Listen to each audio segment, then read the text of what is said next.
আসসালামু আলাইকুম রহমতুল্লাহ। কেমন আছেন সবাই? আশা রাখি আল্লাহ সুবহানাহু ওয়া তাআলার মেহেরবানিতে সবাই ভালো আছেন আলহামদুলিল্লাহ।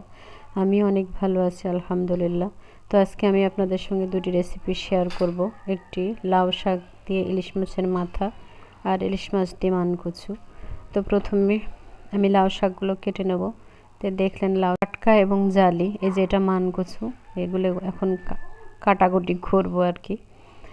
মানকচুগুলো কাটার পরে এগুলো আমি ভাপ দিয়ে নেব, কারণ ভাপ দিলে গলা ধরে না এবং সেদ্ধও হয় তাড়াতাড়ি। তো আমার কাটা হয়ে গেছে শাক এবং মানকচু। তো মূল রান্নায় চলে যাব। তো চলুন, যেহেতু আমি নতুন ব্লগার, আমার ভুল ত্রুটি হবে, আপনারা ক্ষমা সুন্দর দৃষ্টিতে দেখবেন ইনশাল্লাহ। আস্তে আস্তে ট্রাই করতে করতে একসময় ভালো হয়ে যাবে ইনশাআল্লাহ। দোয়া রাখবেন, আপনারা আমার সাথে থাকবেন, আমার চ্যানেলটাকে সাবস্ক্রাইব করবেন। তো চলুন শুরু করা যাক।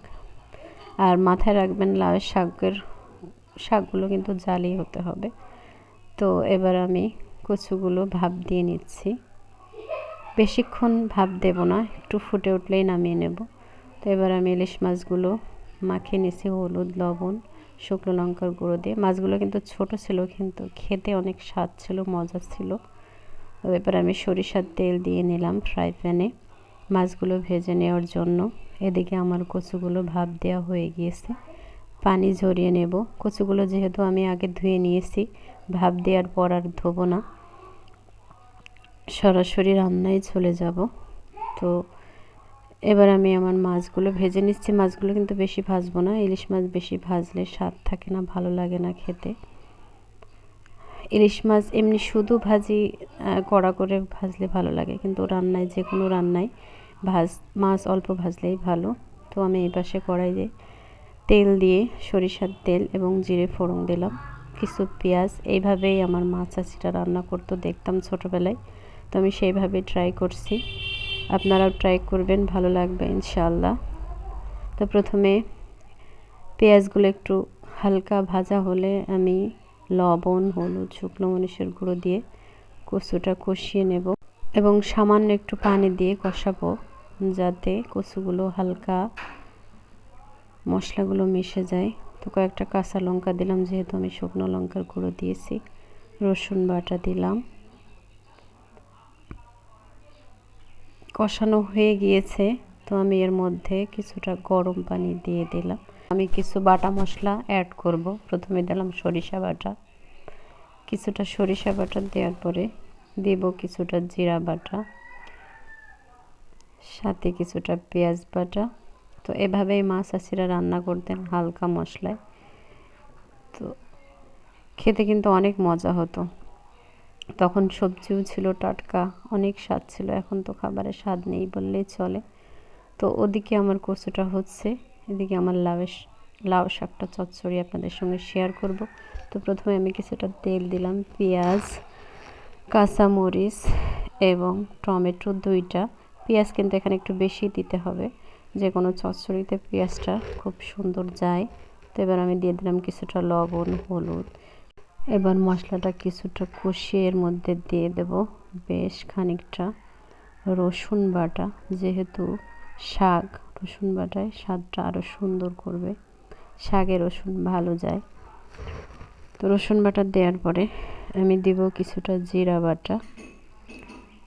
আগে আমি কিছুটা হালকা কিছু পানি দিয়েছি, টমেটোটা যেন ভালোভাবে সেদ্ধ হয়ে যায়। এবার দিয়ে দিলাম জিরা বাটা, দেব কিছুটা পেঁয়াজ বাটা।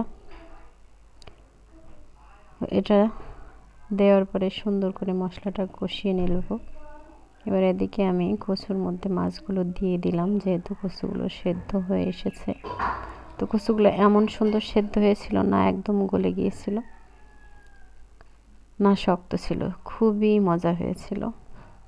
আর মাংস, মাছ দিয়ে আপনি যতটা ভাত না খেতে পারবেন, এই সমস্ত তরকারি দিয়ে কিন্তু খেতে মজা হয়, রুচি বাড়ে।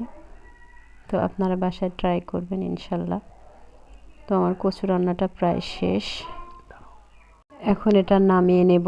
একটু ঝোল থাকতেই নামাবো, কারণ কচুতে ঝোল টেনে নিবে এবং এর ঝোলটা খেতেও গরম ভাতে কিন্তু অনেক মজা। এবার লাউ শাকটা আমার কষানো হয়ে গিয়েছে, পানি ছেড়ে দিয়েছে। এতে আমি হালকা গরম পানি দেব, পানি বেশি দেব না যেহেতু শাকগুলো নরম জালি ঘেটে যাবে।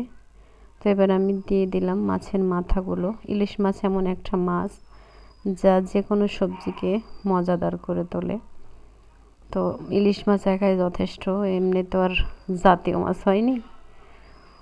তো এবার দেখুন আমি গরম পানি দিয়ে দিলাম, খুব বেশি দেব না, শাকটা মোটামুটি সেদ্ধ হওয়ার মতো গরম পানি দেব আমি। তো এবার আমি লবণটা চেক করে নিলাম, তো লবণ ঠিকঠাকই ছিল। শাকটা আমার রান্না কমপ্লিট দেখুন। তো আপনারা এভাবে ট্রাই করবেন, আমার সাথে থাকবেন ইনশাল্লাহ। ভ্যারাইটিস ব্লগার এর সাথে থাকুন। আসসালামু আলাইকুম রহমতুল্লাহ।